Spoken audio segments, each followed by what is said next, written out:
vCISO Services, a leading provider of quality and experienced virtual chief information security officers for small and mid-sized businesses. Check them out at vcisoservices.com.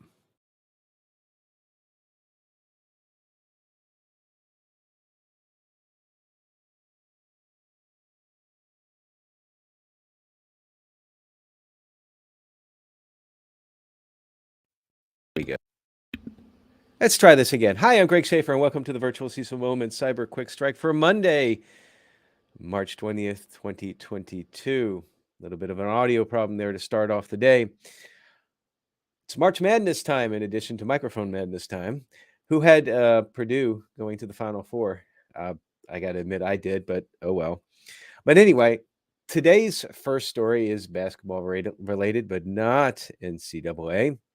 From Security Affairs, NBA is warning fans that, hang on one second,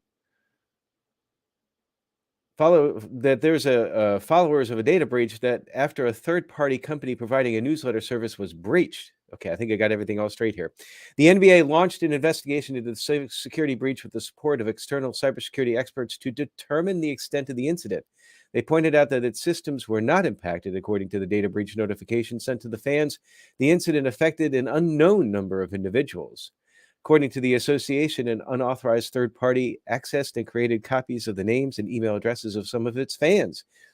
The data breach did not compromise usernames, passwords, and other information. According to the NBA statement, quote, "There is no indication that our systems, your username, password, or any other information you have shared with us have been impacted."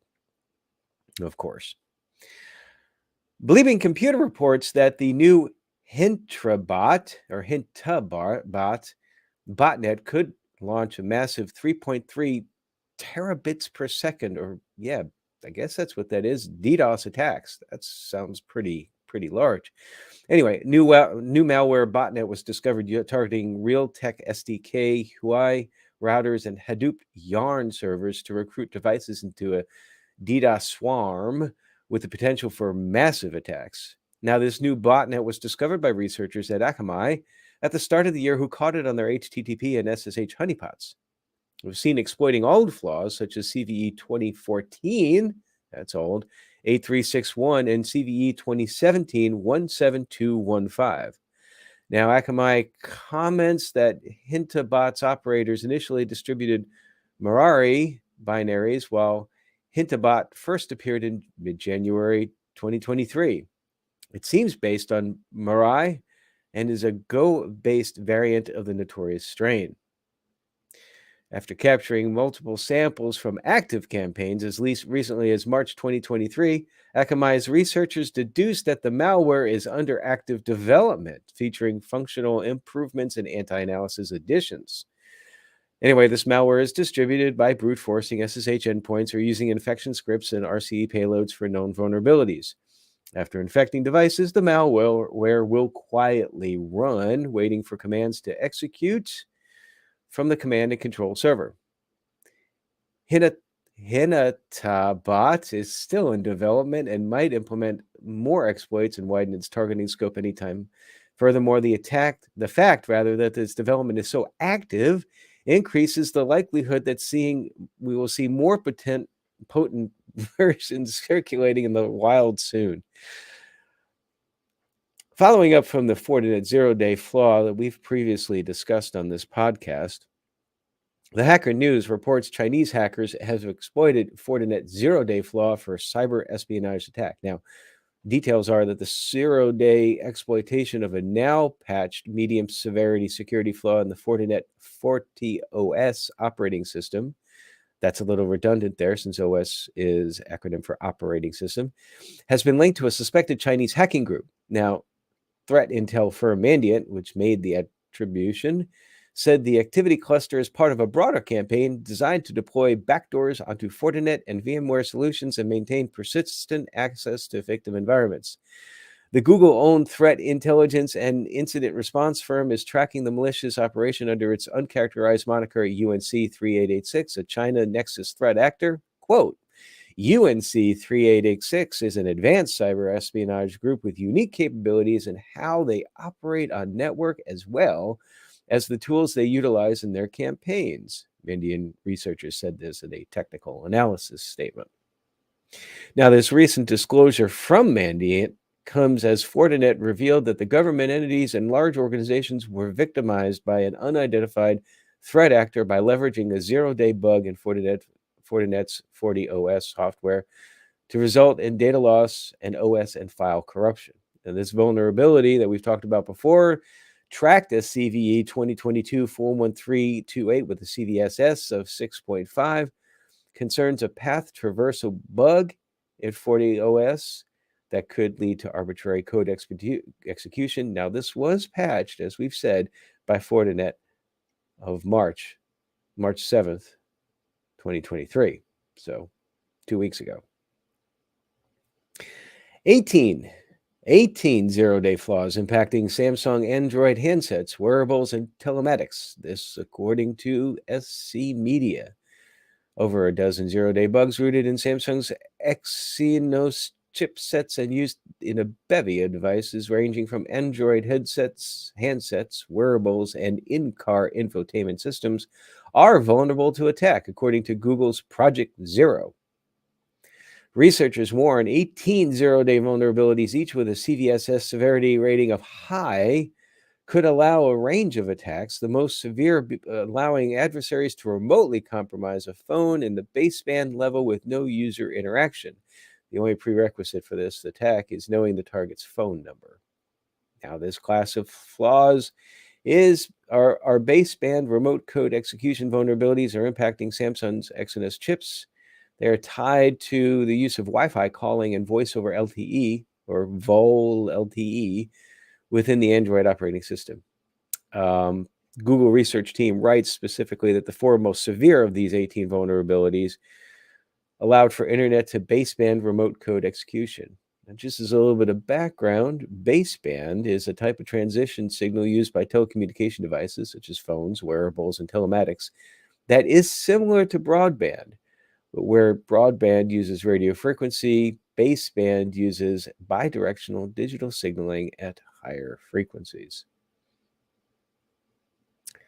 HelpNet Security has an interesting article on how ChatGPT is changing the cybersecurity game, focusing on a few areas. First, ChatGPT cybersecurity potential. Now, Sophos XOps researchers have been working on 3 prototype projects that demonstrate the potential of GPT-3 as an assistant to cybersecurity defenders. All 3 use a technique called few-shot learning to train the AI model with just a few data samples, reducing the need to collect a large volume of pre-classified data.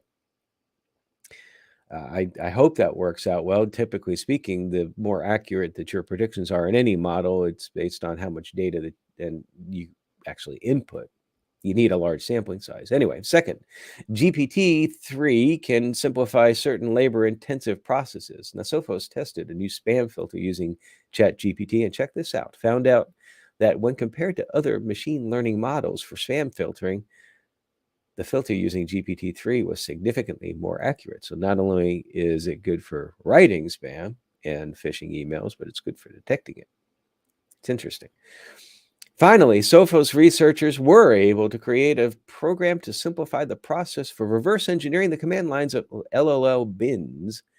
Such reverse engineering is notoriously difficult, but also critical for understanding LLL bins, or maybe it's LOL bins, behavior, and putting a stop to these types of attacks in the future. Now, TechTarget asks in an opinion piece an interesting question that is of relevance to all of us in cybersecurity, as well as those interested in cybersecurity, and that is cybersecurity recession-proof? Certainly, this is a hot topic given the current economic and job market conditions. Now, according to this opinion piece article, cybersecurity is recession-proof and provides 2 supporting arguments. First, that enterprises still face ongoing cyber talent shortages. I think this would be correct. Cybersecurity teams are chronically understaffed.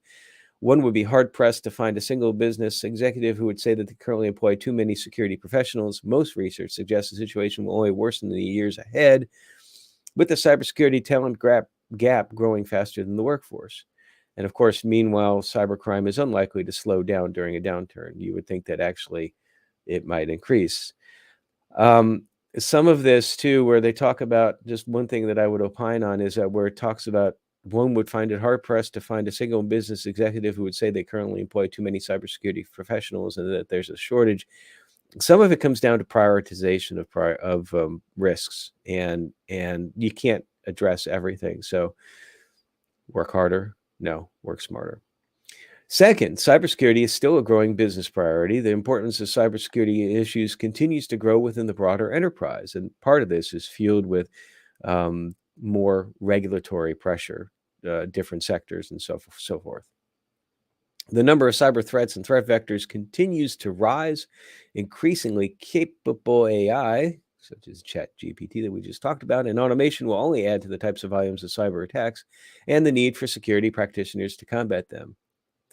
However, recognizing the fact that there are going to be effects on cybersecurity with a recession, possible impacts that are listed here of cybersecurity include pushing non-security professionals to move into the field, further saturating the market, smaller security budgets, and more demand for cloud, machine learning, and AI security technologies.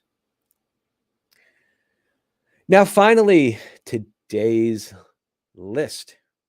Now, I chose this. This is working from home, mistakes that you don't want to make. This is from ericchristianjohnson.com. I'm thinking it's a personal blog or of sorts.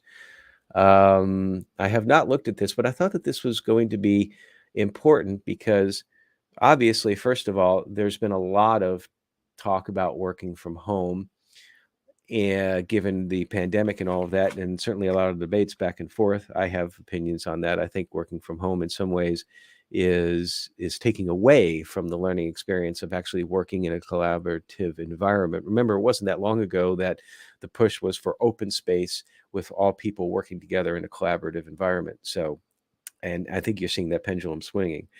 I'm also talking about this at B-Sides Nashville and in Birmingham, and I think it's a Security Southeast conference. I can't remember the exact name of it, as part of a broader discussion about cybersecurity consulting, but about the work from home challenges. Anyway, so let's dive into this. Again, this is from Eric Christian Johnson. Everything Entrepreneur is the name of the website. The title is 10 working from home mistakes to minimize. So without a further ado, let's rock on. Number one, keeping your pajamas on. Well, I'll say first, that's better than taking them off. You may not have a dress code anymore, but that doesn't mean you shouldn't dress for your job. As tempting as it could be on a cold and miserable morning, you can't head to work wearing your pajamas. I would agree with that. If you're working from home, you should dress somewhat for the part. It puts you in the mindset as if you were going into the office. I'm dressed casual today. I'm wearing a sweater, a t-shirt underneath, a pair of jeans. And quite honestly, for me, this might be a little bit overdressed. There are times when I'll wear sweats into the office because I'll be going to go work out. But regardless, you should dress for your job, depending upon what that is. You always dress for them. And if you're meeting with clients, dress up more. I'll put on a collared shirt, sports coat, occasionally a tie, not too often anymore. Number two, starting the day unprepared. Employees and employers alike don't walk into an office for the day with no itinerary or plan. Whether you're a remote worker or a business owner, you must have that sort of schedule. And I would submit that that is one thing that the commute is actually good for. It puts you in that mindset of getting into work. Okay, so how am I going to prioritize things today?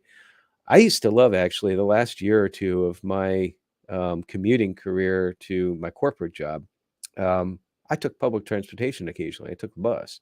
And so I'd actually get some work done on the bus. But it was a time, even if I was driving, that was a time for me to transition from home to work mode. If you're just working from home, not only is that compressed, but you have this constant going back and forth, back and forth, back and forth.